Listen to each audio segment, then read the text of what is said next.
Thank you.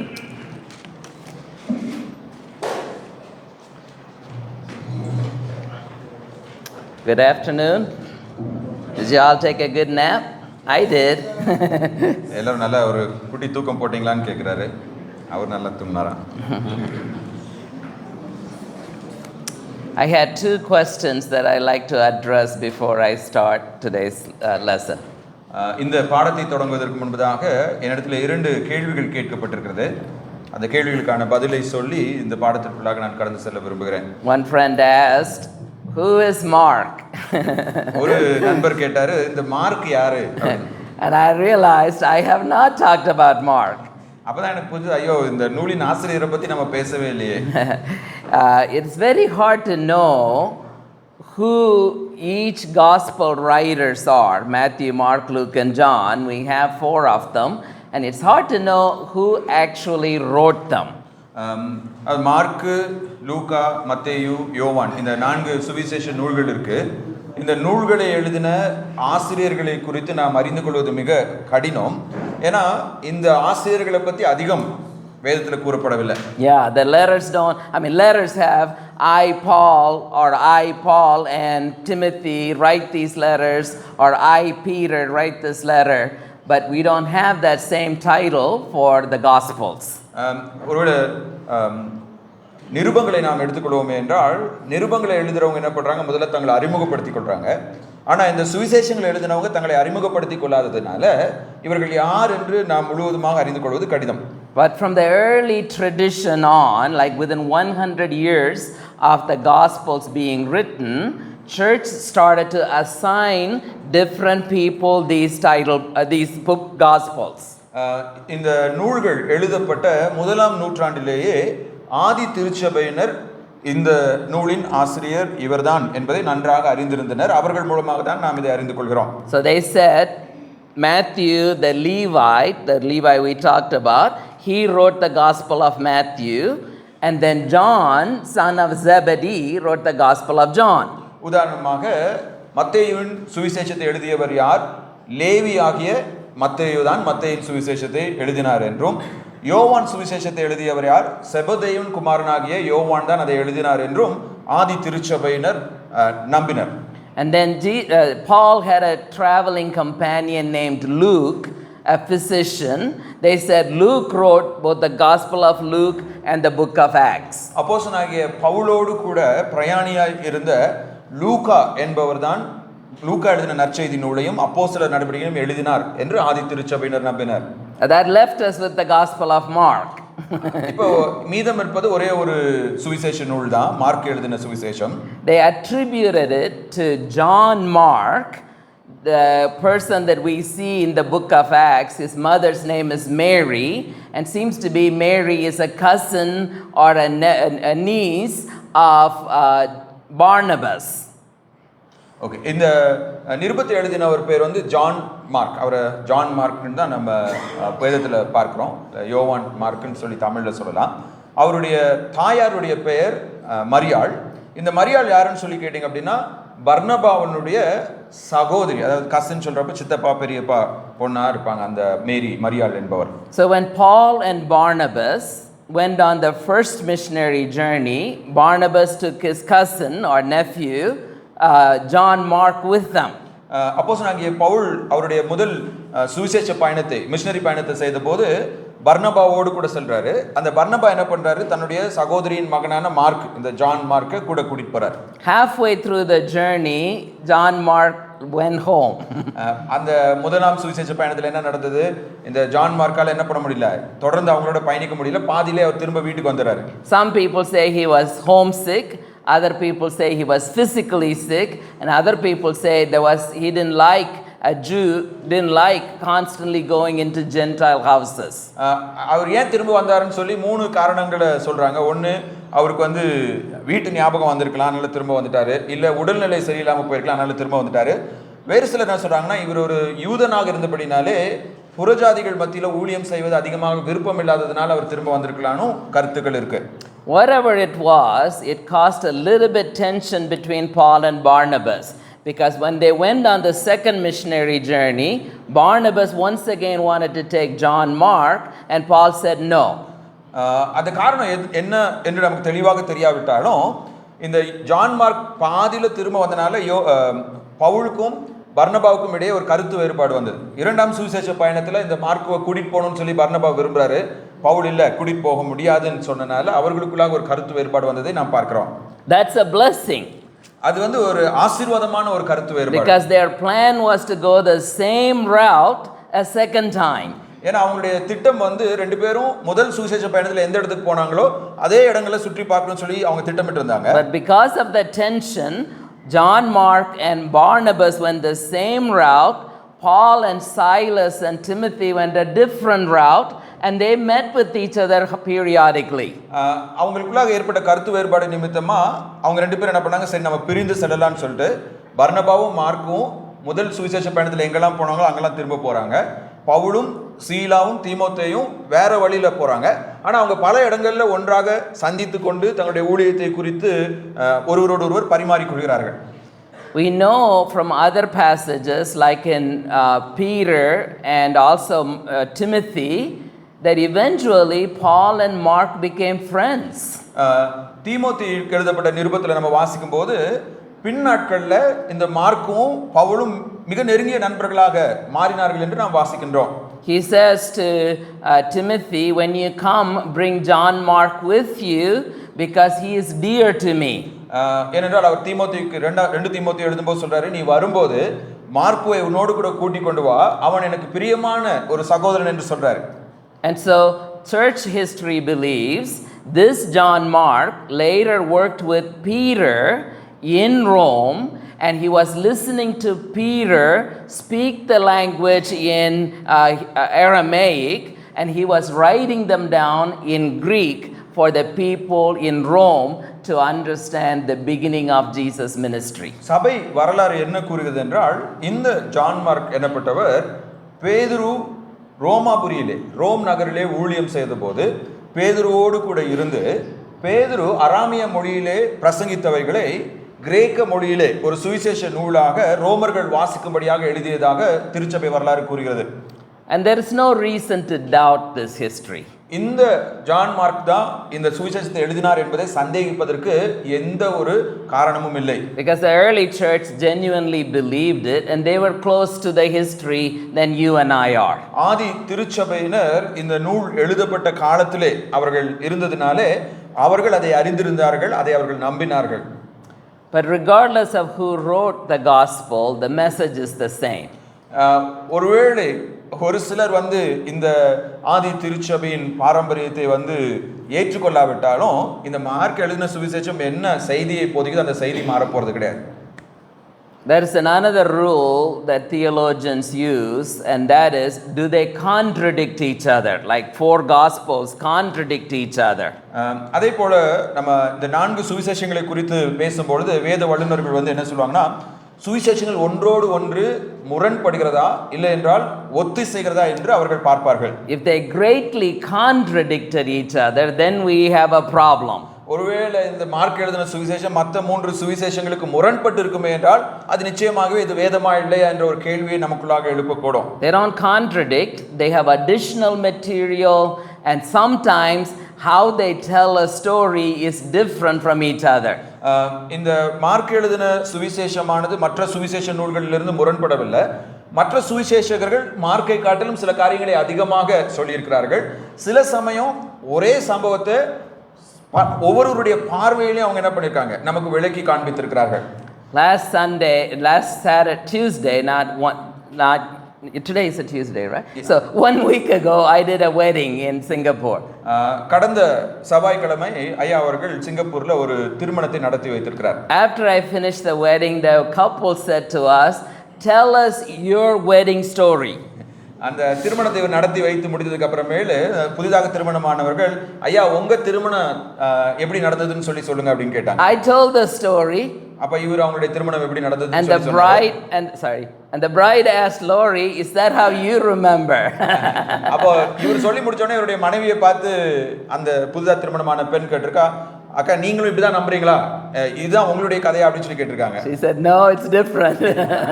என் வீட்டுக்காரர் சொன்ன மாதிரி இல்ல, நான் சொல்ல போற கதை வித்தியாசமா இருக்கு.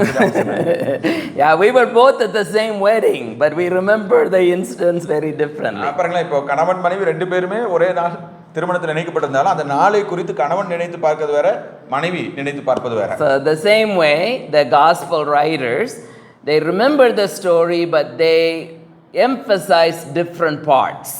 அதனால இந்த 4 சுவிசேஷங்கள்லயும் சில சம்பவங்கள் ஒரே சம்பவத்தை அவர்கள் எழுதினாலும் அவர்கள் 4 பார்வைகளிலே அதை நமக்கு கொடுத்திருக்கின்றனர். For example, all 4 gospels talk about the feeding of the 5,000.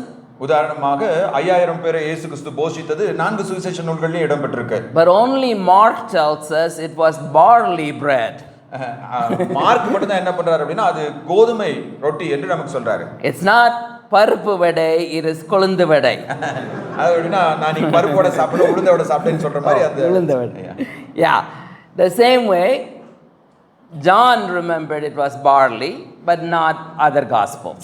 John. Yeah, John remembered. Okay, யோவான் தான் அது கோதுமை ரொட்டி என்று நினைக்கிறார், மற்றவங்க ரொட்டி ஆண்டவர் வந்து அப்பம் கொடுத்தார் அப்படின்னு தான் சொல்றாங்க. Right, so that's a small difference. இந்த மாதிரி ஒரு சில சிறிய வித்தியாசங்களை தான் நம்ம பார்க்க முடியும். There's a lot of small difference. My whole doctoral dissertation was on the small differences. ஒருவேளை இந்த சுவிசேஷங்கள்ல காணப்படுகின்ற இப்படிப்பட்ட சிறிய வித்தியாசங்களை குறித்து தான் ஐயா அவருடைய PhD படிப்புல ஒரு டிசர்டேஷன், ஒரு தீசிஸே எழுதியிருக்காரு. Yeah, there's 4,000 differences. ஏறக்குறைய இந்த மாதிரி 4000 சில வித்தியாசங்கள் இருக்கிறது. Small ones, nothing major. அவை எல்லாமே வந்து பாத்தீங்கன்னா சிறிய மாற்றங்கள் தான், எந்தவித கருத்து பிழையும் இல்லை. So in short, it is one of the disciples of Jesus like Peter, or one of the disciple of a disciple like John Mark that wrote the Gospel of Mark. நிச்சயமாக இந்த சுவிசேஷ நூல் பேதுரு இல்லை என்றால் பேதுருவோடு கூட இருந்த இந்த ஜான் மார்க்கினால் எழுதப்பட்டிருக்கும். Right, that's the first one. The second question was, why did Jesus say to the people that he healed, don't go and tell anyone that you've been healed? இரண்டாவது கேள்வி என்னன்னா, ஏன் இயேசு கிறிஸ்து பலருக்கு சுகம் கொடுத்த போது இதை ஒருவரிடத்திலும் சொல்லாதிருங்கள் என்று கட்டளையிட்டார்? It's one of the difficult things in the Gospels. சுவிசேஷ நூல்களிலேயே நம்ம புரிந்து கொள்வதற்கு சற்று கடினமான ஒரு காரியம் இது. Matter of fact, it is so peculiar to the Gospel of Mark, there is even a theory called Markan secret. அது மார்க் இதை யாரிடத்திலும் சொல்லாதீர்கள் என்ற பதத்தை அதிகமா பயன்படுத்துறதுனால அதை வச்சு மார்க்கின் ரகசியம் என்று ஒரு கருத்தும் நிலவுகிறது. I won't go into that, it's very crazy theory. ஒருவேளை அந்த கருத்து வந்து பாத்தீங்கன்னா கொஞ்சம் வேதத்திற்கு புறம்பான ஒரு கருத்து, அதை பத்தி நான் அதிகம் பேச விரும்பவில்லை. But my understanding is, if telling the news to the other people will stop Jesus' ministry, then he will tell them, don't tell other people. அதாவது இயேசு கிறிஸ்துவின் ஊழியத்திற்கு அவர் செய்த அற்புதம் பிறருக்கு அறிவிக்கப்படுவது தடையா இருக்குமே என்றால், இந்த அற்புதத்தை பத்தி சொன்னா இயேசு கிறிஸ்துவால் அந்த இடத்துல ஊழியம் செய்ய முடியாது என்று இருக்குமே என்றால், அவர்களிடத்துல இயேசு கிறிஸ்து இதை ஒருவரிடத்திலும் சொல்லாதீர்கள் என்று கட்டளையிடுகிறார். But if it would further the message, then he would say, tell them. மாறாக இயேசு கிறிஸ்து யார் என்ற செய்தியை அறிவிப்பதற்கு அந்த அற்புதத்தை பிறருக்கு சாட்சியாக சொல்வது சாதகமாக இருக்குமே என்றால் இயேசு கிறிஸ்து அவர்கிட்ட நீங்க போய் இதை பிறரிடத்துல சொல்லுங்கன்னு சொல்றார். So the man that was sitting in the tomb site, he said, go and tell Decapolis, and he went and told Decapolis. ஆமா, நேற்றைய தினத்துல அந்த லேகியோன் இல்லையா, அவன் சுகமாக்கப்பட்ட போது ஆண்டவர் சொல்றார் தெக்கப்போலியா முழுவதும் போய் இதை நீ அறிவி என்று கூறுகிறார். But to the leper he said, don't tell people, instead only go and tell the high priest. But he went and told everybody else, and that stopped the ministry of Jesus. ஆனால் குஷ்டரோகி அவர் சுகப்படுத்தின போது சொல்றார், நீ யாரிடத்திலும் சொல்லாத, பிரதான ஆசாரியன்ட்ட போய் மட்டும் நீ காண்பி. ஆனா இந்த குஷ்டரோகி என்ன பண்றாரு, சுகமானவனே எல்லாத்தையும் சொன்னனால அந்த இடத்துல இயேசு கிறிஸ்து மேற்கொண்டு ஊழியம் செய்ய முடியாமல் தடைப்பட்டு போகிறது. It has even practical value for us. There are sometimes we need to tell people what we do, and sometimes we need to not tell people what we do.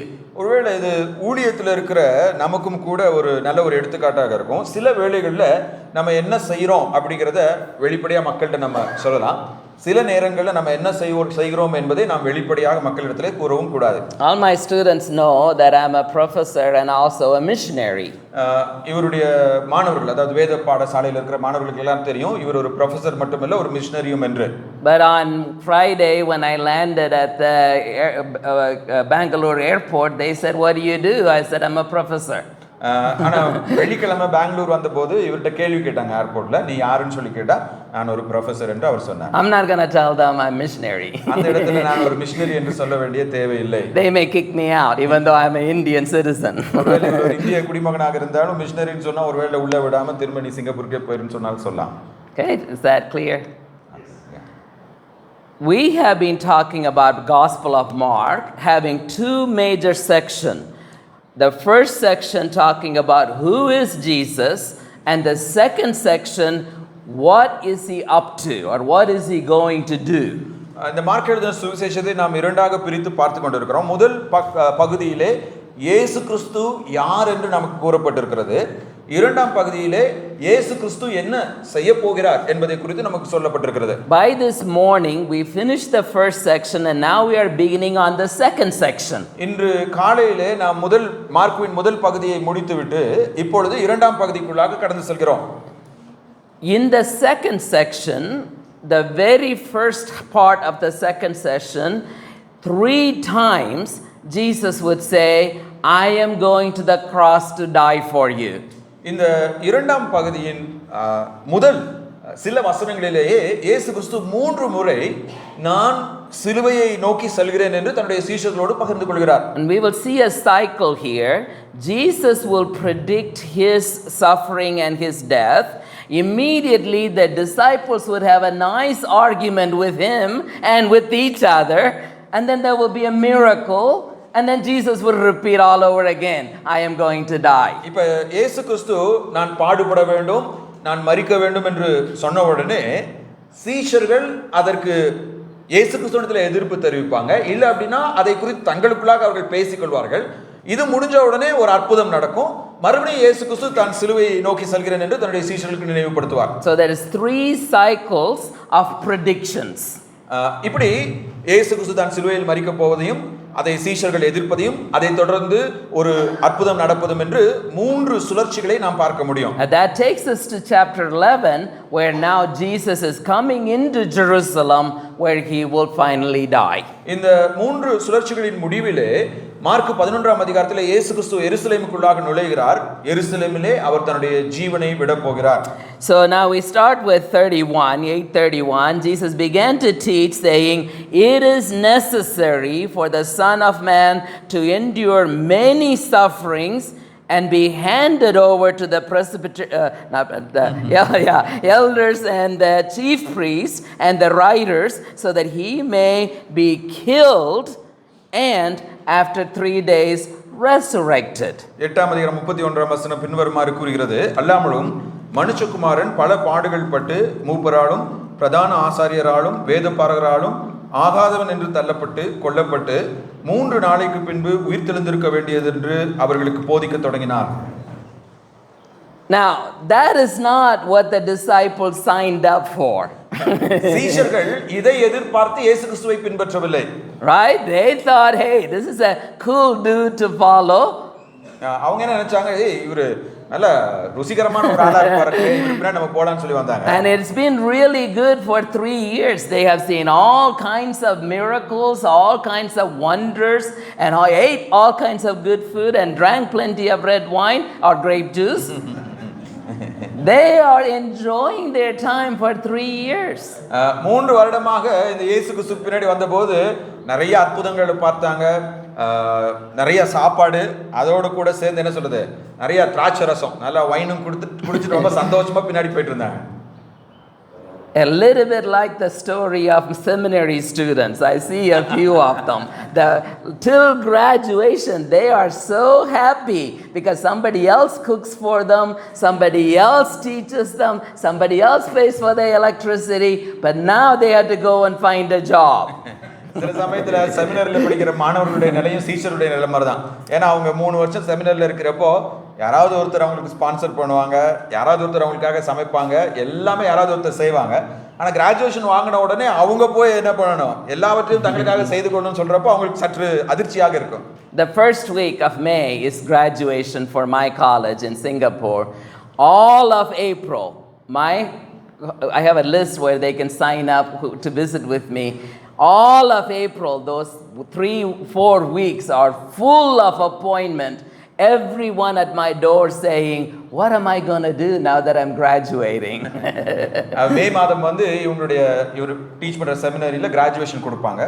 அப்போது அந்த ஏப்ரல் மாதம் முழுவதும் பார்த்தீங்கன்னா ஒவ்வொரு நாளும் அந்த கிராஜுவேஷன் வாங்குகிற அந்த செமினரி மாணவர்கள் இவருடைய ஆஃபீஸ்க்கோ வீட்டுக்கோ வந்து நான் என்ன செய்யணும், அடுத்து நான் என்ன செய்யணும் அப்படின்னு சொல்லி செய்வது அறியாதவர்களாக காணப்படுகிறார்கள். That's where the disciples are. They thought this is go on for a long time and they can nicely retire with Jesus around.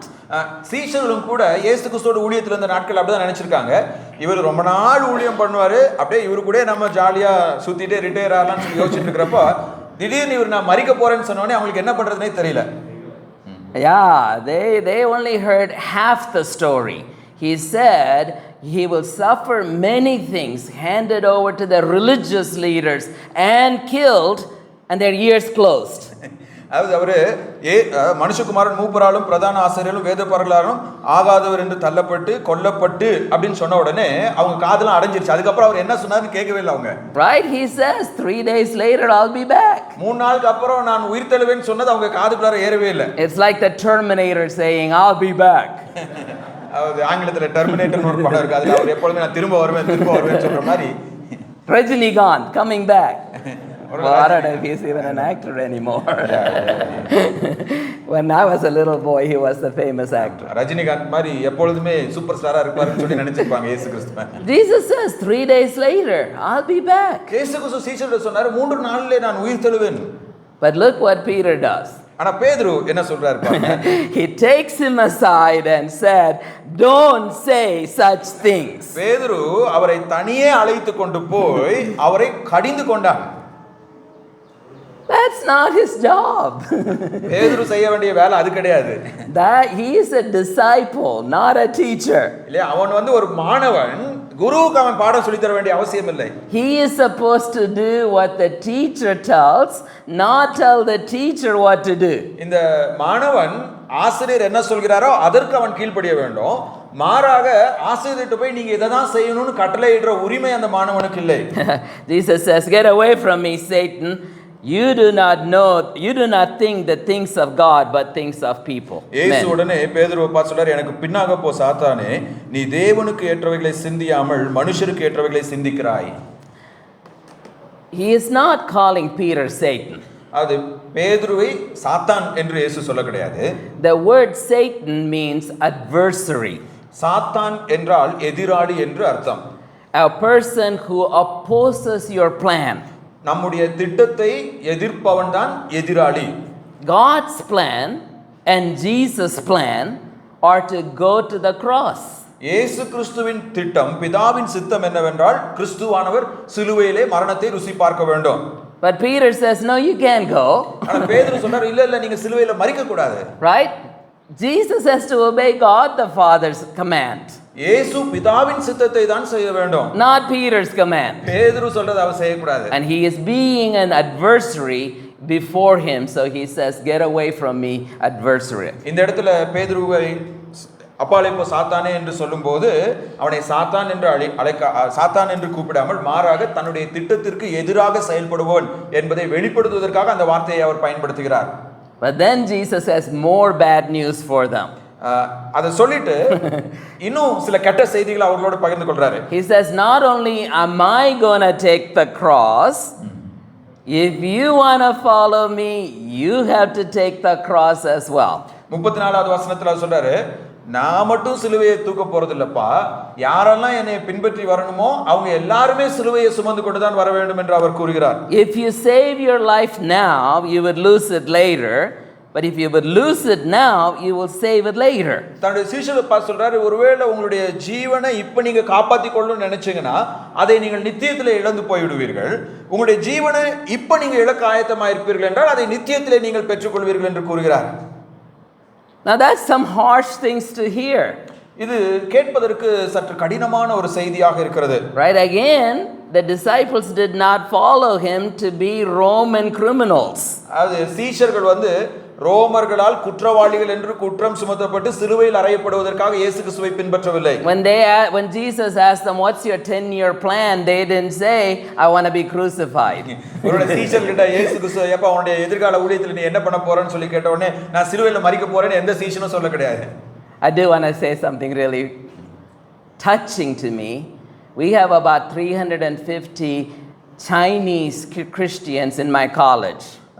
ஐயா பணிபுரிகின்ற அந்த கல்லூரியில 350 சீன கிறிஸ்தவர்கள் படித்துக் கொண்டிருக்கிறார்கள். And they believe you have to be persecuted to be a genuine believer. அந்த சீன கிறிஸ்தவர்கள் அவங்களுடைய எண்ணம் என்னன்னா, நீ உண்மையான விசுவாசியா இருந்தால் உபத்திரவங்களை அனுபவிக்க வேண்டும். உபத்திரவங்களை அனுபவிக்கிறவன் தான் உண்மையான கிறிஸ்தவன். 3 or 4 Christian men, my students, they came and they will take their shirt down and they will show me where they had been beaten for their faith. அதுல 3-4 மாணவர்கள் தங்களுடைய சட்டையை கழட்டி காண்பித்தார்கள்.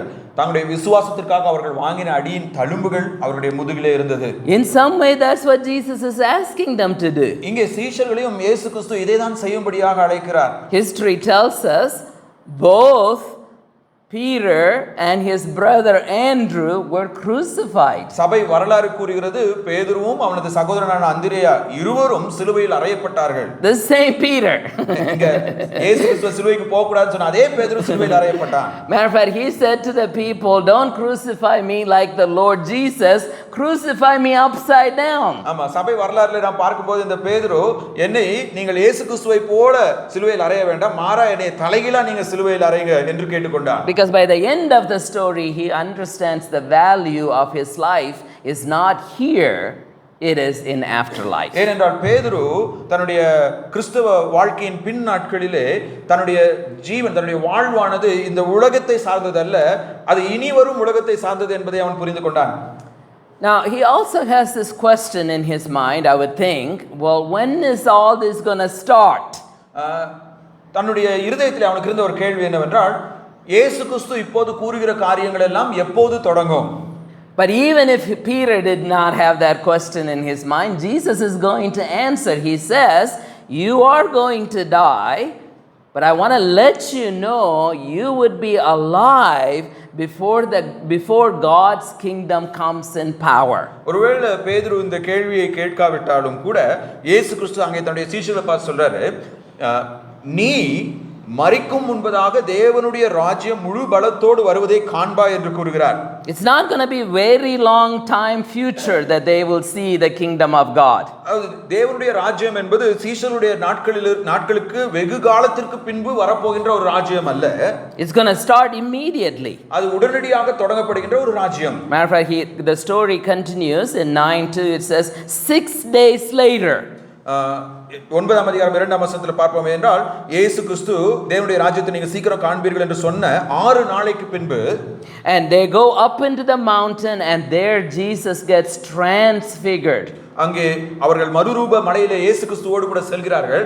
அங்கே இயேசு கிறிஸ்து மறுரூபமானார். He is with Moses and Elijah. அவரோடு கூட மோசேயும் எலியாவும் சம்பாஷித்துக் கொண்டிருந்தார்கள். Remember, all along we were talking about Moses this morning. இந்த காலை வேளையிலே நாம் மோசேயை குறித்து கற்றுக்கொண்டதை நினைவில் கொள்ள வேண்டும். We talked about Moses and a prophet. மோசே ஒரு தீர்க்கதரிசி. Right? They show up. மோசேயும் ஒரு தீர்க்கதரிசியும் அங்கே இயேசு கிறிஸ்துவோடு பேசுவதை நாம் பார்க்கிறோம். Right, because Jesus is in some way in line with Moses and Elijah and Elisha and Isaiah, all these prophets who are coming, and except Jesus is greater than all of them. ஒருவேளை இயேசு கிறிஸ்துவினுடைய ஊழியமானது மோசே, எலியா, ஏசாயா போன்றவர்களுடைய ஊழியத்தோடு தொடர்புடையதாக இருந்தாலும் கூட இவர் அவர்களை காட்டிலும் மேலானவர் என்பதை இந்த மறுரூபமலை சம்பவம் நிரூபிக்கிறது. Once again Peter is in trouble. இப்ப மறுரூப மலையிலும் பேதுரு ஒரு பிரச்சனைக்குள்ளாக ஆகிறார். He says, hey, this is excellent. We can stay up here in the mountain. Let's put a tent. Then we don't ever have to go down to Jerusalem and be in trouble again. இப்ப பேதுரு வந்து ஒரு திட்டம் கொண்டு வராரு. மறுரூப மலையில இயேசு கிறிஸ்து மறுரூபமானதை பார்த்த உடனே சொல்றாரு, இது ரொம்ப நல்லா இருக்கு, அற்புதமான ஒரு அனுபவமா இருக்கு. இங்கே என்ன பண்ணலாம், ஆளுக்கு ஒரு கூடாரத்தை போட்டு தங்கிட்டோம்னா எருசலேம் போக வேண்டாம், சாகவும் வேண்டாம் அப்படின்னு சொல்லி அவர் யோசிக்கிறாரு. Right? I mean, don't you all wish we can have this meeting for the next 2 months and you don't have to go back to work? ஒருவேளை ஒரு சிலர் நினைக்கலாம், இங்கே 2 மாசம் இருந்துட்டோம்னா மறுபடியும் வேலைக்கெல்லாம் போக வேண்டிய அவசியம் இல்லைன்னு சொல்லி. Yeah, we'll bring all of our families, no work, don't have to pay for the food, don't have to pay for the electricity. It will be fun. ஒருவேளை இந்த இடத்துல நம்ம வந்து நம்முடைய உணவுக்கோ தங்குற இடத்துக்கோ எந்த செலவும் பண்ணாம குடும்பமா எப்போது இருந்துட்டோம்னா அது சந்தோஷமான ஒரு காரியம் தான். My teacher always said you have to always come down from the mountain top.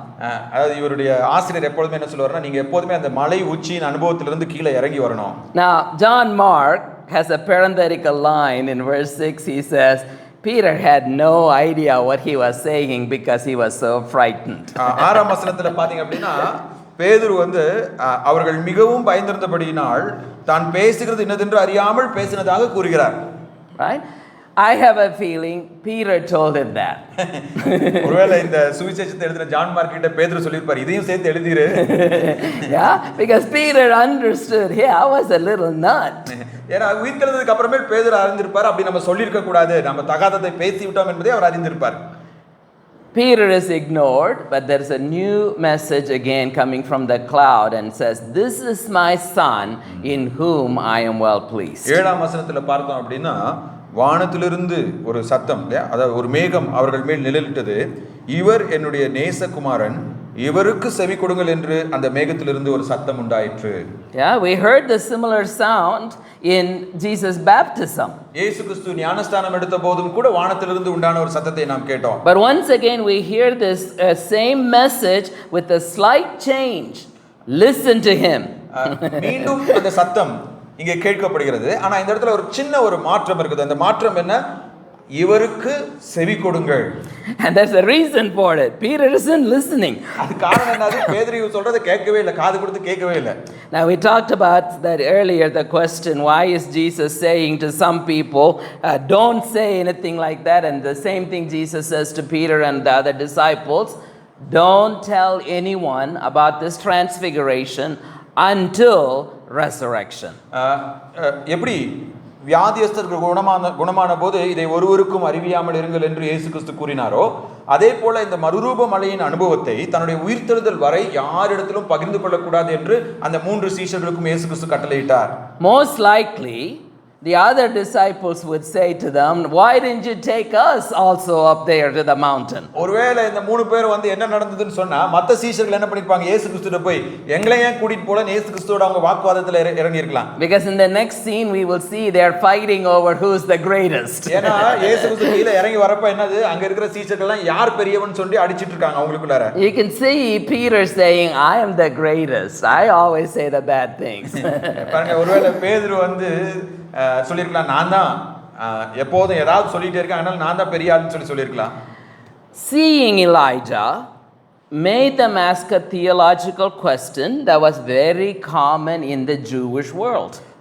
எலியா அந்த மறுரூப மலையிலே தரிசனமானதினாலே அன்றைக்கு யூதர்கள் மத்தியிலே இருந்த ஒரு சந்தேகத்தின் அடிப்படையிலே ஒரு கேள்வி இயேசு கிறிஸ்துவிடத்திலே கேட்கப்படுகிறது. This is a question even today the Hebrews ask.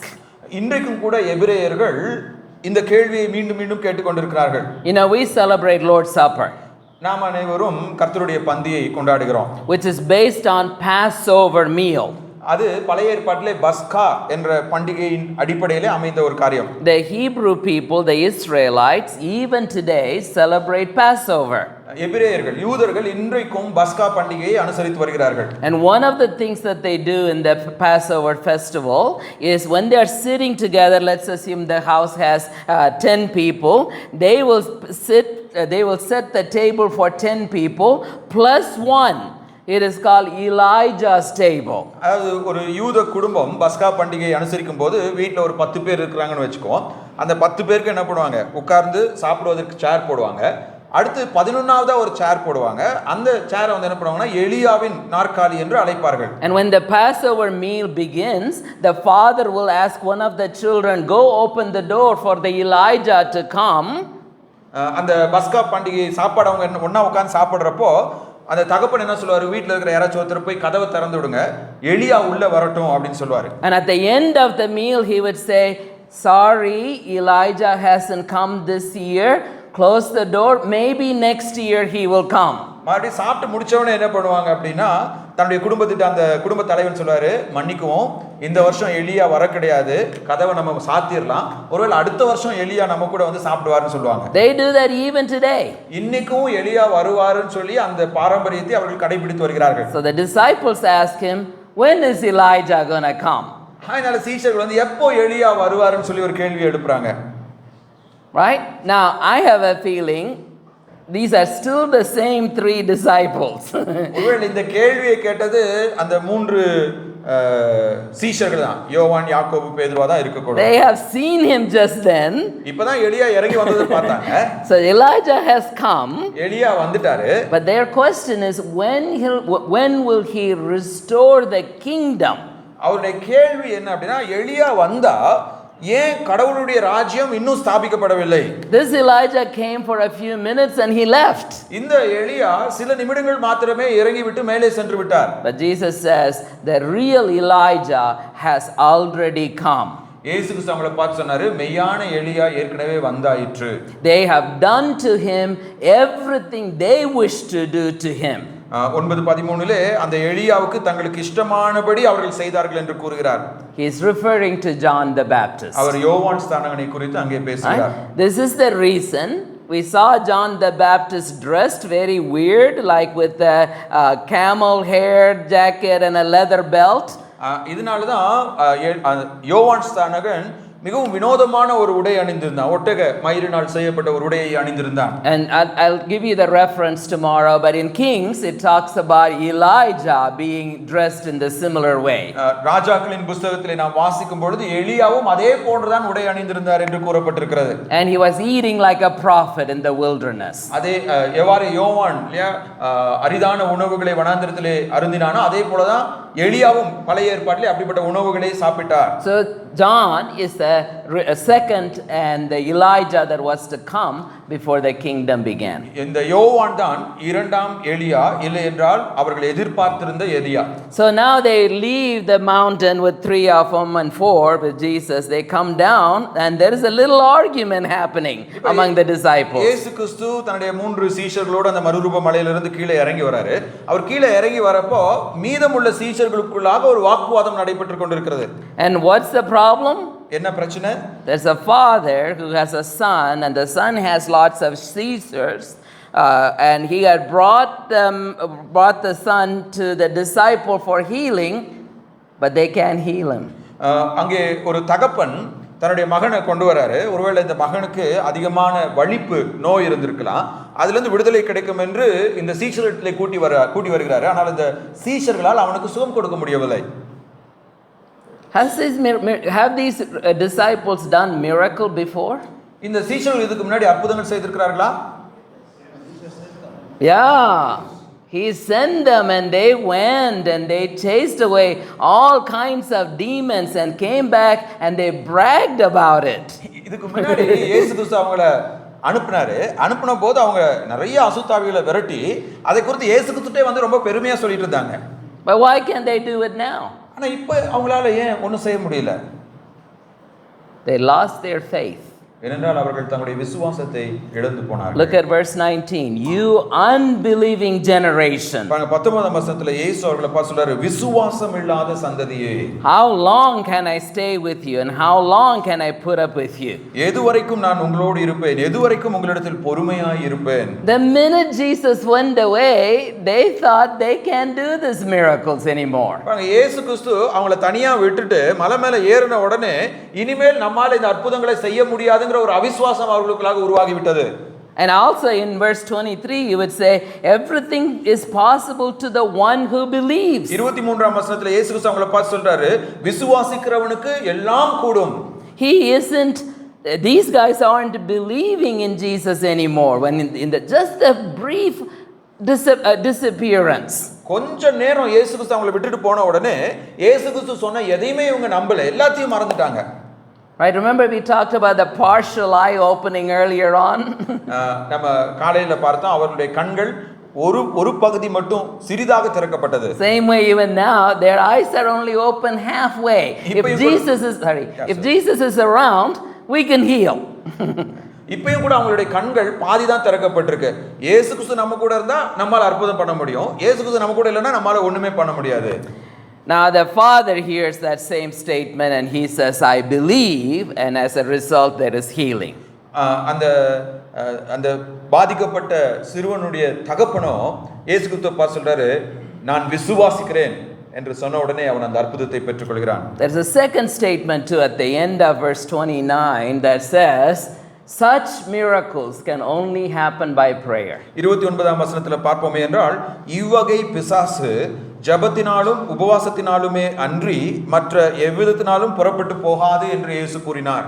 All Jesus is saying is, even if I'm not here, all you need to do is ask.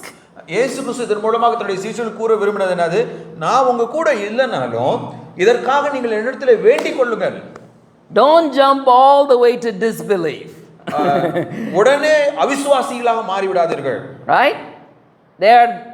They had done miracles because Jesus sent them.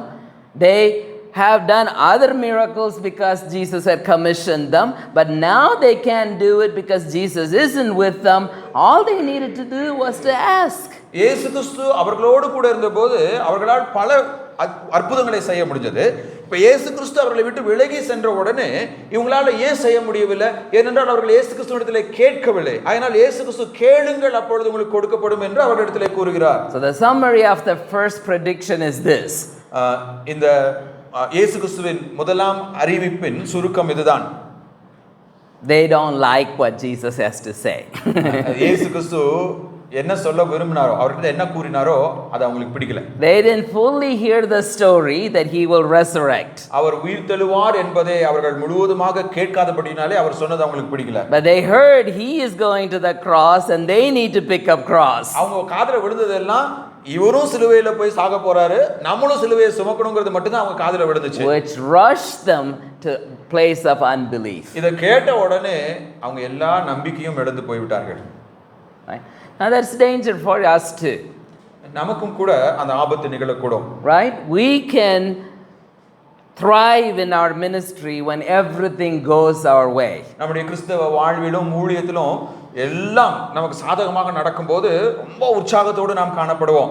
But when opposition comes, when crosses come, not the same crosses Jesus, but insults and opposition comes, we want to quit.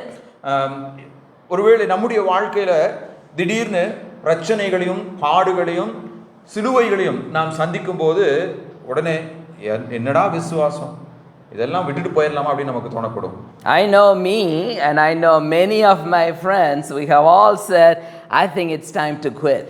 ஒருவேளை ஐயா அவர்களும் சரி அவரது நண்பர்களும் சரி பல ஊழியர்களும் இந்த அனுபவத்துக்குள்ளாக போயிருக்கலாம், போதுண்டா இந்த ஊழியம் இதோட நிறுத்திடலாம் அப்படிங்கிற ஒரு எண்ணம் வந்திருக்கலாம். We should never get that far in disbelief.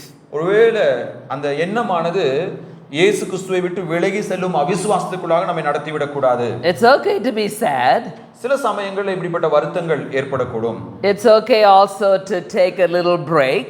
சில சமயங்களில் கொஞ்சம் ஓய்வு நம்ம எடுத்துக்கொள்வது நல்லதுதான். It's even okay to change ministries. சில சமயத்துல ஒரு குறிப்பிட்ட ஊழியத்தை விட்டுவிட்டு வேற ஒரு ஊழியத்தை செய்வதும் பரவாயில்லதான். But just don't go to the extreme of disbelief.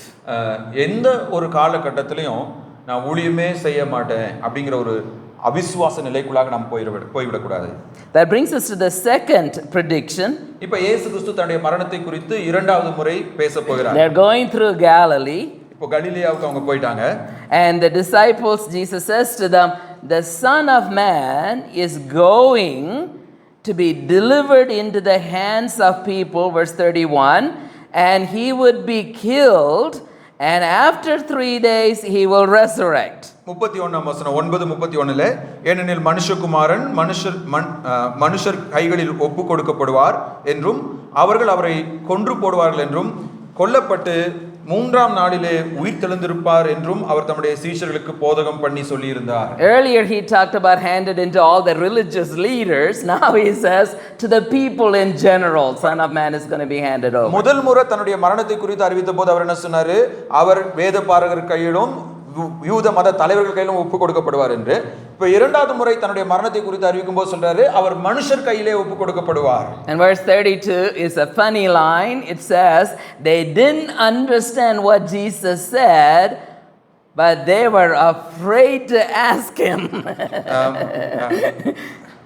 Verse 32 again it says Peter was confronting him. Oh, not in my Bible. Okay.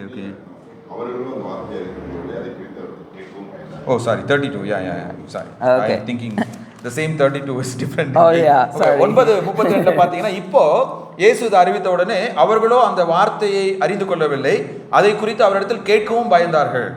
Right? Because Peter got scolded last time. ஏன்னா ஃபர்ஸ்ட் தடவை பேதுருவை பார்த்தவர் சாத்தான் நின்றதனால இந்த தடவை அவங்க வாயை திறக்கல. Yeah, I mean Peter not only got scolded, get behind me Satan, and also Jesus said you got to start taking your own cross. ஏன்னா பேதுருவிட்ட அப்பாலே போ சாத்தானேன்னு மட்டும் அவர் சொல்ல கிடையாது, நீ உன்னுடைய சிலுவையை சுமக்கணும்னு சொன்னனால இந்த முறை அவங்க வாயை திறக்கல. They were smart. நல்ல புத்திசாலிங்க தான் அவங்க. But they heard another part, that kingdom is going to come, so now they want to know who is going to be the greatest in the kingdom. பாருங்க, இயேசு கிறிஸ்து தான் மரிக்க போகிறார், உயிர்த்தெழ போகிறார் என்பது அவங்களுக்கு முழுசா காதுல விடல. ஆனா தேவனுடைய ராஜ்யம் வரும்னு சொன்னது மட்டும் அவங்க காதுல விழுந்துருச்சு. Yeah, they have selective hearing. Just like my wife says, I have selective hearing. ஒருவேளை ஐயாவுடைய மனைவி அவரை பார்த்து சொல்ற மாதிரி, இல்ல நம்முடைய மனைவி நம்மளை பார்த்து சொல்றாங்க, நான் சொல்றதுல குறிப்பிட்ட காரியங்கள் மட்டும் தான் அவங்க காதுல விழுது, மற்ற காரியங்கள்லாம் காதுல விழுதுங்க மாதிரி அவங்களுக்கு வேணுங்கிறது மட்டும் அவங்க காதுல விழுது. Right, they like the idea of kingdom. அவங்க அவர் ராஜ்யம் சொன்ன உடனே கண்ணெல்லாம் விரிவா திறந்திருக்கும். And they want to be either on the right side or no, that's a different story. They want to be the greatest in the kingdom of God. தேவன் தன்னுடைய ராஜ்யத்தை ஸ்தாபிப்பார்னு சொன்ன உடனே அதுல அவங்களுக்கு என்ன பதவி கிடைக்கும், யார் பெரியவனா இருப்பாங்கிறது அவங்களுடைய எண்ணம். Right? I mean all of us like to be like that, correct? நாமும் கூட அப்படிதான் ஆசைகள் படுகிறோம் இல்லையா? Yeah. Be honest, I'm okay with that because I like to be Mr. Big Shot. கடவுளுடைய ராஜ்யத்துல நம்ம எல்லாருக்குமே அந்த ஆசை தான், நம்ம ஒரு பெரிய ஆளா இருக்கணும். Yeah, one of my friend always says, as long as there is a place in the God's kingdom, even if it is a shed at the very end of the kingdom, he is happy to be there. But I know he is lying. ஐயாவுடைய நண்பர் ஒருத்தர் எப்போதுமே என்ன சொல்லுவார் அப்படின்னா, கடவுளுடைய ராஜ்யத்துல ஏதோ ஒரு மூலையில ஒரு சின்ன குடிசை எனக்கு கிடைச்சா கூட போதும்னு சொல்லுவாரு. ஆனா உண்மையா அவருடைய மனசுல அது ஆசை கிடையாது. Jesus says, if you really want to be first, you have to be last. இயேசு கிறிஸ்து சொல்றாரு, நீ உயர்த்தப்பட வேண்டுமே என்றால் உன்னை நீயே தாழ்த்திக் கொள்ள வேண்டும். You really have to be a servant to everyone. நீ எல்லோரையும் சேவிக்க வேண்டும் என்று கூறுகிறார். That's difficult to hear. இது கேட்பதற்கு கடினமான ஒரு காரியம். Right? Because we like people to serve us. We are polite and sometimes we pretend like we are going to serve. But in real life, we like people to serve us. சில சமயங்கள்ல நாம் பிறருக்கு சேவை செய்யலாம், சேவை செய்வதை போல இருக்கலாம். ஆனா உள் மனதிலே எல்லாரும் நமக்கு சேவை செய்யணுங்கிற எண்ணம் தான் பல மனிதர்களுடைய இருதயங்களிலே காணப்படுகிறது. And then he gives a picture, an illustration. இதை கூறிவிட்டு அவர் ஒரு உதாரணத்தை எடுத்துக்காட்டை அவர்களுக்கு கூறுகிறார். He picks up a little child and says, whoever receives this child receives me and receives the one who sent me. அவர் ஒரு சிறு பிள்ளையை எடுத்து, இந்த சிறு பிள்ளையை என் நாமத்தினாலே ஏற்றுக்கொள்கிறவன் என்னை ஏற்றுக்கொள்கிறான் என்று கூறுகிறார். Now that sounds very normal to us. We like children. நம்ம எல்லாத்துக்குமே சின்ன பிள்ளைங்கன்னா ரொம்ப பிடிக்கும். ஆகையால ஏதோ நமக்கு பிடிச்ச ஒரு காரியத்தை தான் இயேசு கிறிஸ்து சொல்றாரு நம்ம நினைத்துக் கொள்ளலாம். Not in that culture. ஆனால் அவர்களுடைய கலாச்சாரத்தில் அப்படி கிடையாது. Do you remember the term bar mitzvah?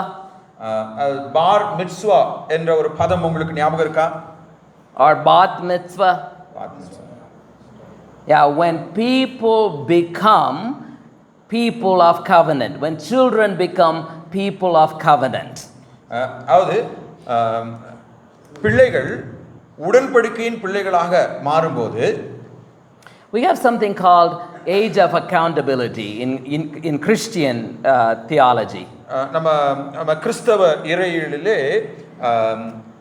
அறிவு பெற்ற ஞானம் பெற்ற பருவம் என்று சொல்வார்கள். அதாவது ஏஜ் ஆஃப் அக்கௌண்டபிலிட்டி. ஒரு குறிப்பிட்ட வயசான உடனே அவங்களுக்கு ஞானம் வந்துருச்சு அப்படின்னு சொல்லி சொல்லுவாங்க. The Hebrew people believed till a boy or a girl became the age of bar mitzvah, he or she wasn't accountable or wasn't part of the covenant community. அதாவது எபிரேய கலாச்சாரத்தில், யூதர்களுடைய கலாச்சாரத்தில் அந்த ஒரு குறிப்பிட்ட வயது வர வரைக்கும் சிறுவர்கள் ஆணோ பெண்ணோ ஒரு குறிப்பிட்ட வயதை அடையும் வரைக்கும் அவர்கள் கடவுளுக்கு கணக்கு கொடுக்க வேண்டாம், அவர்களுடைய செயல்கள் கணக்கில் எடுத்துக்கொள்ளப்படாது என்று நம்புவார்கள். They didn't have the same, they loved their children, but they just didn't think these children were part of the kingdom. அதாவது அவங்க தங்களுடைய பிள்ளைகளை நேசித்தாலும் அந்த குறிப்பிட்ட வயது வரைக்கும் நிரம்பாத பிள்ளைகள் தேவனுடைய உடன்படிக்கையின் பாத்திரவான்கள் அல்ல, அவருடைய உடன்படிக்கையின் பாகம் அல்ல என்று அவர்கள் நம்பினார்கள். So they thought if God's kingdom came immediately, all the adults were part of the kingdom, but the children all got left behind. அப்ப அவங்களுடைய இறையியல் நம்பிக்கை என்ன அப்படின்னா, ஒருவேளை கடவுளுடைய ராஜ்யம் இப்போ வருமே என்றால் முதிர்ந்தவர்கள் எல்லாருமே அதில் என்ன பண்ணுவாங்க, பங்கு பெறுவாங்க. ஆனா ஒரு குறிப்பிட்ட வயதிற்கு கீழ் இருக்கிற பிள்ளைகளுக்கு அந்த ராஜ்யத்துல இடம் இல்லை என்று அவர்கள் நம்பினார்கள். But Jesus says no. Kingdom belongs to such little people. You have to receive them to receive me, to receive the Father who sent me. அப்ப இயேசு கிறிஸ்து என்ன சொல்றாரு அப்படின்னா, இந்த சிறு பிள்ளைகள் தேவனுடைய ராஜ்யத்துக்குள்ளார வரமாட்டாங்கன்னு சொல்லி அவங்க என்ன பண்ணாங்க, நம்பினாங்க. ஆனா இயேசு கிறிஸ்து இந்த பிள்ளைகளை நீங்க ஏற்றுக்கொள்வீர்கள் என்றால் என்னை நீங்கள் ஏற்றுக்கொள்கிறீர்கள். Now I am not speaking against your denomination.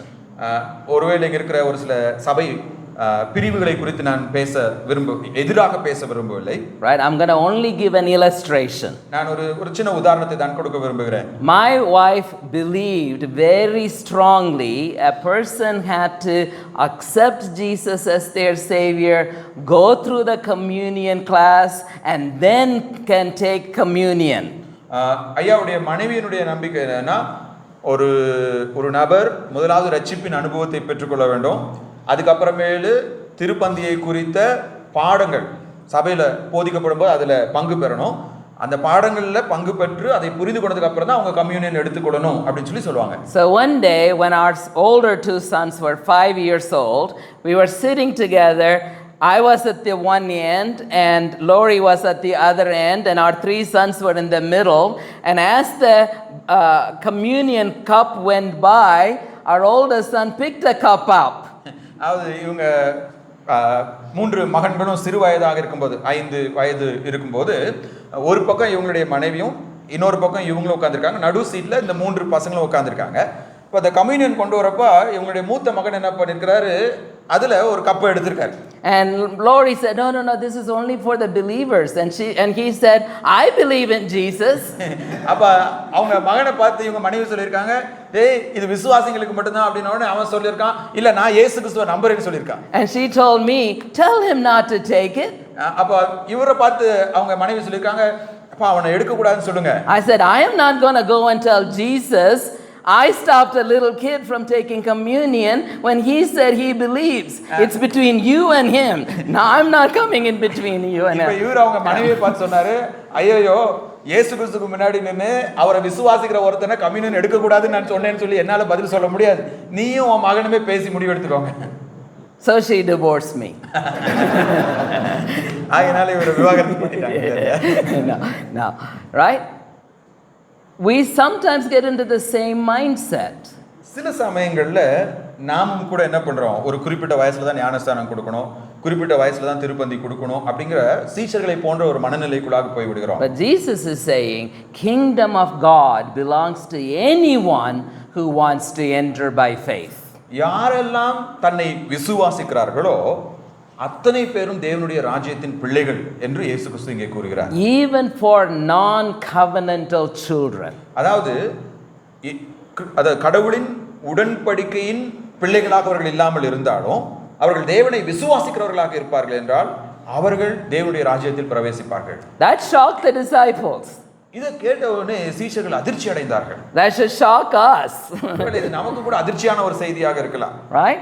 Because our normal mindset is different than Jesus' mindset. ஏனென்றால் மனிதர்களாகிய நம்முடைய எண்ணங்கள் இயேசு கிறிஸ்துவின் எண்ணங்களை காட்டிலும் மிகவும் வித்தியாசமானதாக இருக்கிறது. We see a second example of a different mindset. மறுபடியும் இயேசு கிறிஸ்துவின் எண்ணம் எப்படி நம்மை காட்டிலும் வித்தியாசமாக இருக்கிறது என்ற ஒரு இரண்டாம் எடுத்துக்காட்டை பார்க்கிறோம். There's a guy and we don't know who this fellow is, and he is going around chasing demons from people in Jesus' name, and he's not one of the disciples. இப்போ இயேசு கிறிஸ்துவோட சீஷர்கள் ஒரு பக்கம் ஊழியம் செஞ்சுட்டு இருக்காங்க. அங்க வேற ஒருத்தர் இருக்காரு. அவர் யாருனே தெரியாது. ஆனா அவர் இயேசுவின் நாமத்தினாலே அசுத்த ஆவிகளை துரத்தி கொண்டிருக்கிறார். And the disciples want to stop him. இப்ப சீஷர்கள் என்ன பண்றாங்க? டேய் நீ யாருனே தெரியாது, நீ எப்படி பிசாசை விரட்டலாம்னு சொல்லி அவனை நிறுத்தணும்னு சொல்லி விரும்புறாங்க. Yeah, he doesn't belong to the proper denomination. ஒருவேளை அவங்க சொல்லிருப்பாங்க நீ சரியான சபை பிரிவை சேர்ந்தவன் கிடையாது அப்படி. You're not one of the 12 disciples. நீ 12 சீஷர்கள ஒருவன் கிடையாது. நீ எப்படி அசுத்தாவியை விரட்டலாம்? And Jesus says don't stop him. இயேசு கிறிஸ்து சொல்றாரு அவனை நிறுத்த வேண்டாம். The one who does a miracle in my name can in the next moment say anything bad about me, for whoever is not against me is for us. Anyone who gives me a cup of water in my name because you belong to the Messiah will certainly not lose his reward. 39ஆம் வசனத்துல இருந்து அவர் சொல்றாரு, அதற்கு இயேசு அவனை தடுக்க வேண்டாம், என் நாமத்தினாலே அற்புதம் செய்கிறவன் எளிதாய் என்னை குறித்து தீங்கு சொல்ல மாட்டான், நமக்கு விரோதமாய் இராதவன் நமது பட்சத்தில் இருக்கிறான், நீங்கள் கிறிஸ்து உடையவர்களாய் இருக்கிறபடினாலே என் நாமத்தினாலே உங்களுக்கு ஒரு கலசம் தண்ணீர் குடிக்க கொடுக்கிறவன் தன் பலனை அடையாமல் போவதில்லை என்று மெய்யாகவே உங்களுக்கு சொல்கிறேன். Again this surprises them. இத கேட்டவனே மறுபடியும் அவங்களுக்கு ஒரு ஆச்சரியம் இல்ல அதிர்ச்சி. They thought only people their small group are true disciples. ஏன்னா சீஷர்கள் நினைச்சிட்டு இருந்தாங்க அந்த 12 பேர் மட்டும் தான் உண்மையான சீடர்கள். People outside that look different but they are yet working good power, they don't belong, they need to be stopped. இந்த 12 பேருக்கு வெளியில இருக்கிறவங்க இப்படிப்பட்ட அற்புதங்களை செஞ்சாலும் கூட அவர்கள் நம்மை சேர்ந்தவர்கள் இல்ல, ஆகையால் அவங்க இதை செய்ய கூடாதுன்னு சொல்லி அவர்களை தடுத்தார்கள். Right? And if we ever get into the same situation, we need to be careful.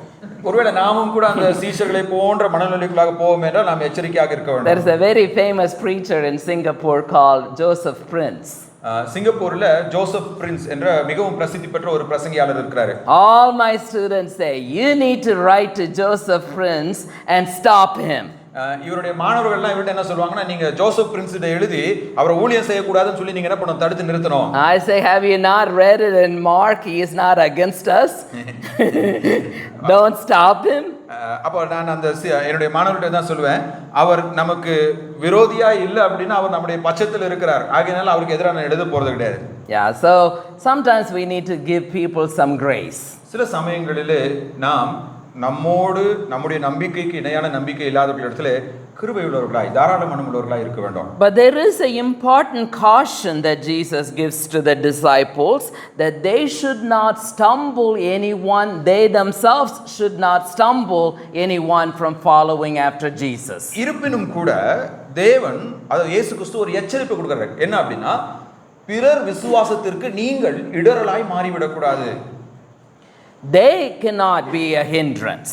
அவர்கள் பிறருடைய விசுவாசத்திற்கு தடைக்கல்லாக மாறிவிடக் கூடாது. In other words, they should not stop other people that are promoting Jesus' ministry by doing miracles and chasing away demons, but they themselves should not cause other people to walk away from Jesus because of their actions or their words. அது இயேசு கிறிஸ்துவின் நாமத்தினால ஒருத்தர் அசுத்தாவியை துரத்துறாரு, அவரை நீங்க தடுத்து நிற்க வேண்டாம் என்று இயேசு கிறிஸ்து சொல்லிவிட்டு சீஷர்களை பார்த்து அவர் கூறின கருத்து என்னவென்றால், ஒருவேளை உங்களுடைய வார்த்தையையும் உங்களுடைய சாட்சியும் பார்த்து ஒருவன் கிறிஸ்துவினிடத்திலிருந்து விலகி செல்லும்படியாக நீங்கள் அவருடைய விசுவாசத்திற்கு தடையாய் மாறிவிடக்கூடாது. In this whole section that we looked, the first and second repetition of the predictions, what we really see is the Lord is talking about suffering and resurrection. The disciples are having trouble understanding what Jesus is doing. ஒருவேளை இந்த வகுப்பிலே நாம் பார்த்த ஒரு முக்கியமான பாடம் என்னவென்றால், இயேசு கிறிஸ்து தன்னுடைய மரணத்தையும் உயிர்த்தெழுதலையும் குறித்து பேசிக் கொண்டிருக்கிறார். ஆனால் சீஷர்களோ அதை புரிந்து கொள்ள இயலாதவர்களாய் காணப்படுகிறார்கள். Not only Jesus disciples are struggling, even the Pharisees are struggling. இப்போ சீஷர்கள் மட்டும் இயேசு கிறிஸ்து என்ன சொல்றாருங்கிறது புரிந்து கொள்ளாமல் போகவில்லை, பரிசேயர்களும் இயேசு கிறிஸ்து என்ன சொல்ல வராருன்னு அவங்களால புரிந்து கொள்ள முடியவில்லை. They ask him a question about the divorce. இது சம்பந்தமே இல்லாம திடீர்னு வந்து விவாகரத்தை பத்தி பரிசேயர்கள் ஒரு கேள்வி கேக்குறாங்க. We see all of that. I'm going to quickly rush through because of the time, but you basically know their question is, hey, could we easily divorce our wives? இப்போ பரிசேயர்களுடைய கேள்வி என்ன அப்படின்னா, எங்களுடைய மனைவிகளை நாங்கள் சுலபமாக விவாகரத்து பண்ணிடலாமா? Now they even quote Deuteronomy 24. அவங்க என்ன பண்றாங்க, உபாகமம் 24ஆம் அதிகாரத்தை மேற்கோள் காண்பித்து இந்த கேள்வியை கேக்குறாங்க. There's a small line in Deuteronomy 24 that says if you really need to divorce someone, you can write them a writing of letter, a divorce certificate, and you can hand it to the wife and you can divorce her. உபாகமத்தில் வந்து ஒருவன் தன்னுடைய மனைவியை தள்ளிவிட வேண்டும் என்றால் அவளுக்கு அந்த தள்ளுதல் சீட்டை எழுதி அவளுடைய கரத்தில் கொடுத்து உன்னை நான் விவாகரத்து செய்கிறேன் என்று சொல்லலாம். That is actually in a different context. அதாவது அந்த தள்ளுதல் சீட், அதாவது தன்னை விவாகரத்து பண்ற அந்த காகிதமானது வேற ஒரு குறிப்பிட்ட சூழலிலே கொடுக்கப்பட்ட ஒரு காரியம். I won't go because it's such a long story, but basically what Moses said is you shouldn't divorce your wife, but if you really must divorce, you can't just say go home. You have to write a contract and then divorce her. அது மோசே நீங்க விவாகரத்தே செய்யக்கூடாது அப்படிங்கிற நிலைப்பாட்டில் தான் இருந்தாரு.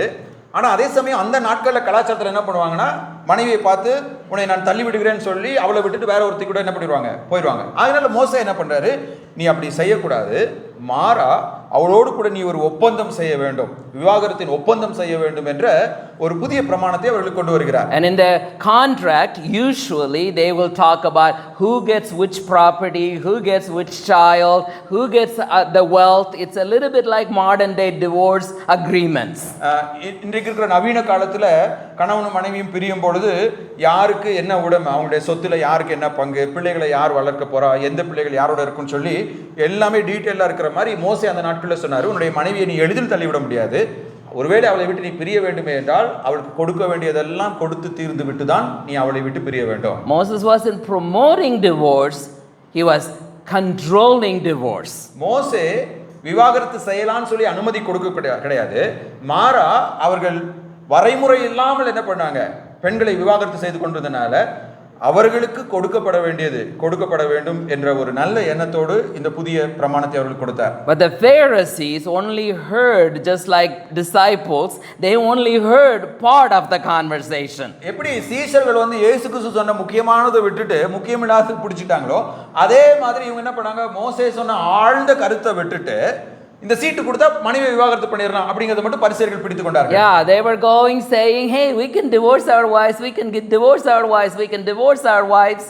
That's what they were saying. இந்த பரிசேயர்கள் எப்போதுமே என்ன பண்றது, எப்ப வேணாலும் நம்முடைய மனைவி விவாகரத்து பண்ணிக்கலாம் அப்படிங்கிற ஒரு எண்ணத்துல ஏளனமாய் வாழ்ந்து கொண்டிருந்தார்கள். But Jesus had very strong words. He says, if anyone divorces his wife and marries another one, he is committing adultery.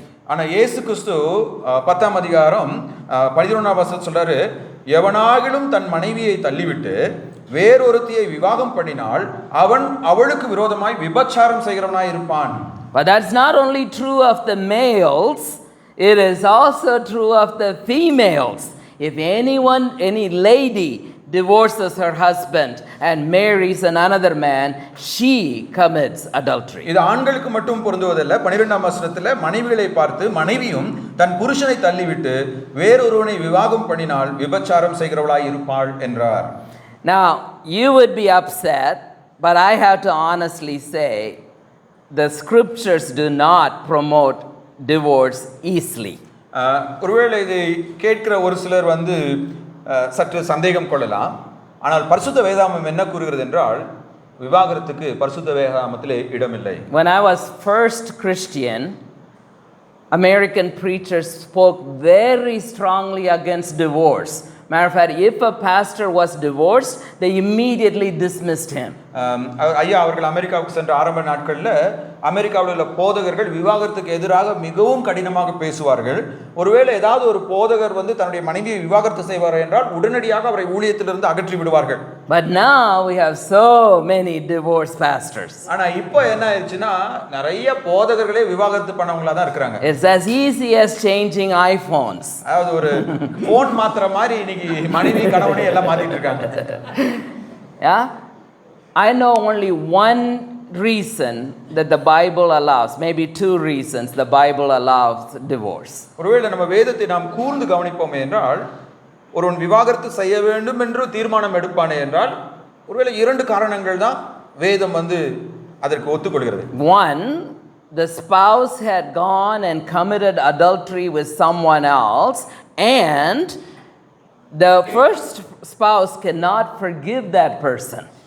அதாவது கணவனோ மனைவியோ யாராவது ஒருத்தருக்கு விரோதமாக இன்னொருத்தர் என்ன பண்ணிட்டாங்க, விபச்சாரம் செஞ்சுட்டாங்க, வேற ஒருத்தரோட சேர்ந்துட்டாங்க.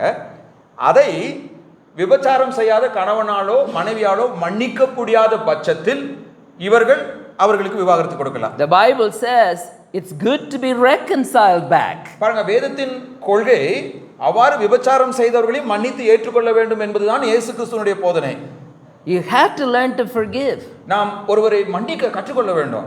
But if you really cannot forgive, yes, you can divorce. ஒருவேளை உங்களால மன்னிக்கவே முடியாமல் போகும் பட்சத்தில் அந்த ஒரு காரணத்திற்காக கணவனையோ மனைவியோ தள்ளிவிடலாம். It usually happens when the spouse is repeatedly unfaithful. வழக்கமாக இப்படிப்பட்ட சூழ்நிலை எப்போ ஆகும்னா ஒரு முறை இல்லாமல் பல முறை இந்த மாதிரி விபச்சாரத்தில் ஒருத்தர் பிடிபடும் போது தான் அந்த வாழ்க்கை துணையால மன்னிக்க முடியாத ஒரு சூழல் ஏற்படும். The second reason is when a person is married to a non-believer and the non-believer decides to leave.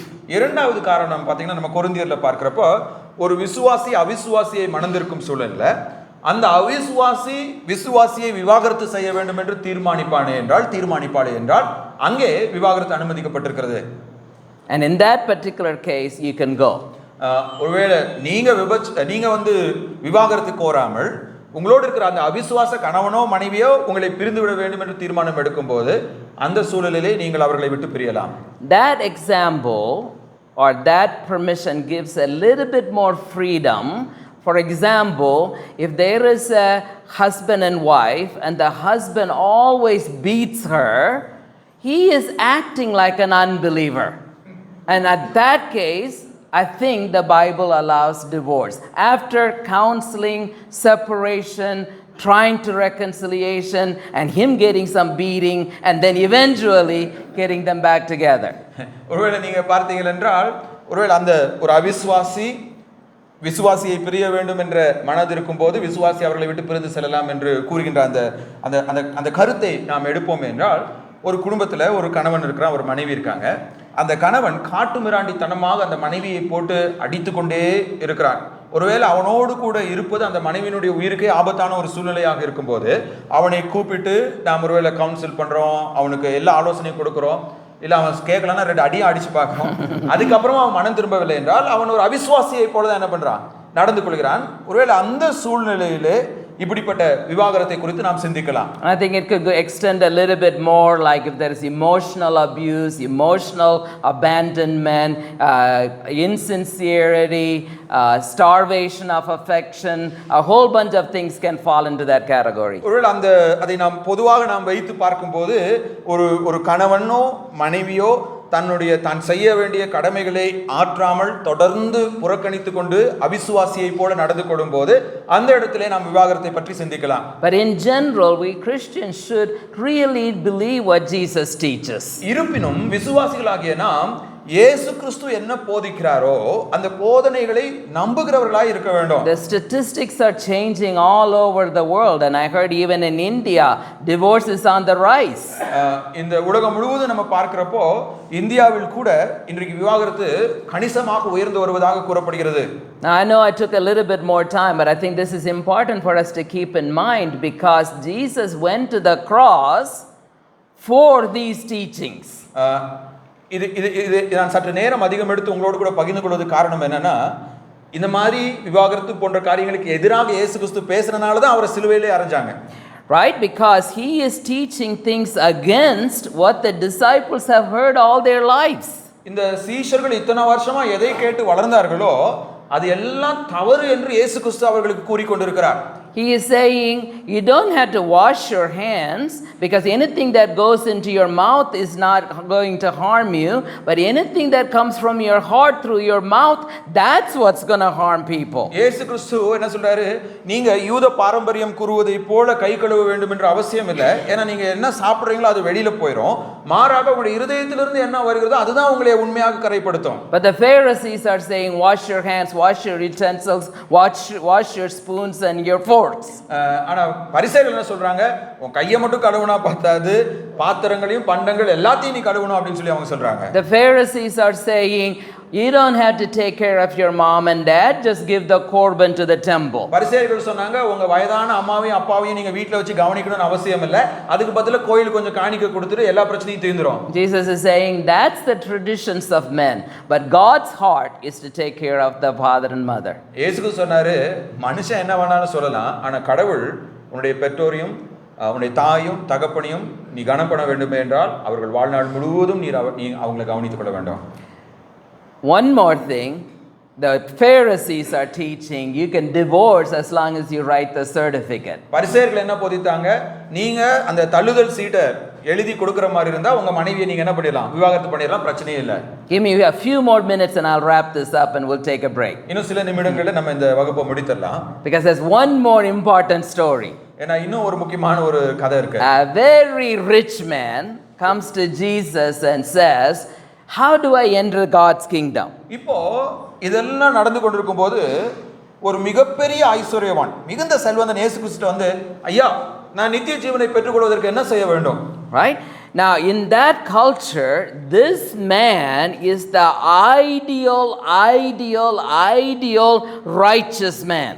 அதாவது அந்த கலாச்சாரத்துல இவன் தான் மிகப்பெரிய நீதிமான் அந்த கலாச்சாரத்தினுடைய பார்வையிலே. Because when Jesus says do all the commandments, he said from my childhood I've been keeping all these commandments. ஏன்னா இயேசு கிறிஸ்து அவனை பார்த்து 10 கட்டளைகளை நீ பின்பற்றுன்னு சொன்னவனே அவன் சொல்றான், நான் சின்ன குழந்தையா இருக்கும்போது இருந்தே இந்த 10 கட்டளைகளை நான் பின்பற்றி வருகிறேன். Matter of fact, everybody would have known the reason Mr. Rich Man is rich because he had kept all the commandments and Yahweh God had blessed him with so much wealth.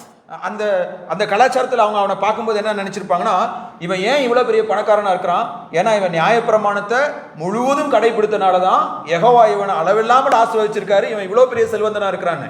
Yeah, sign of wealth, sign of prosperity was a sign for those people that person is a righteous person. அந்த நாட்களில் இவனுக்கு நிறைய பணம் இருக்கறனால, நிறைய சொத்துக்கள் இருக்கிறதுனால இவன் நீதிமான், ஆகையினால தான் இவன் இவ்வளவு ஆசீர்வதிக்கப்பட்டிருக்கான்னு நினைச்சாங்க. This is why all the televangelists are very rich. ஆகையினால நீங்க பாத்தீங்க அப்படினா இந்த செழிப்பின் உபதேசத்தை போதிக்கிற நிறைய தொலைக்காட்சி போதகர்கள் பெரிய பணக்காரங்களா இருக்காங்க. Because genuinely people think they are God's people and they need to be given lots of wealth, and that's why God is prospering them. அதனால தான் நீங்க பாத்தீங்கன்னா இன்னைக்கு அந்த மாதிரி போதகர்களை பார்க்கறப்ப நிறைய பேர் நினைக்கிறாங்க அவங்க கடவுளுடைய பிள்ளைகள், அவங்களுக்கு நிறைய காணிக்கை கொடுக்கணும், கடவுள் அவங்களை ஆசீர்வதிச்சிருக்கான்னு சொல்லி நிறைய காரியங்களை அவங்களுக்கு கொடுக்கறாங்க. Jesus says wealth is actually something you lack.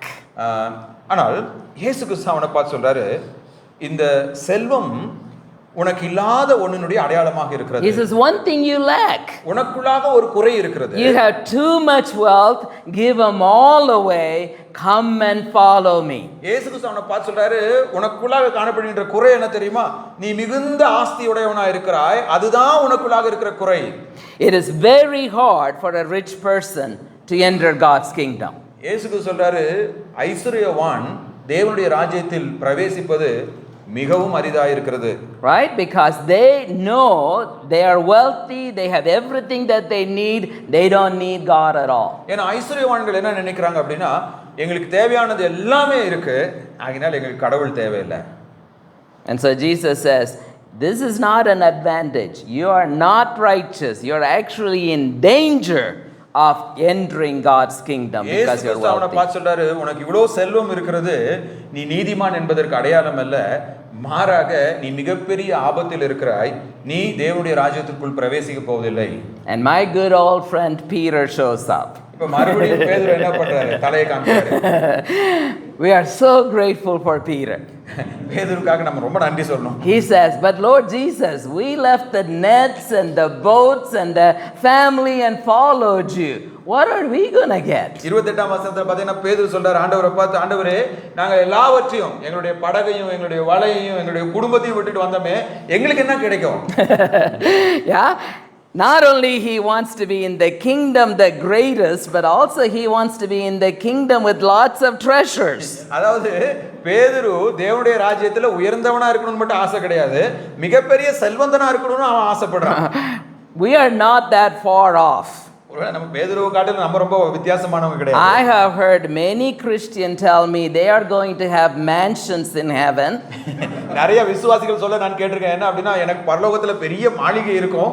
And I know many Christians have told me they are going to have golden crown in heaven. நிறைய கிறிஸ்தவங்க சொல்றதை கேள்விப்பட்டிருக்கேன், எனக்கு பரலோகத்துக்கு போறப்ப தங்க கிரீடம் கிடைக்கும் அப்படின்னு. I know you guys talk about that. இல்லையா? ஒருவேளை நீங்க கூட அப்படி சொல்லிருக்கலாம். You're just like Peter. நம்ம எல்லாரும் பேதுரு மாதிரி தான் இருக்கோம்.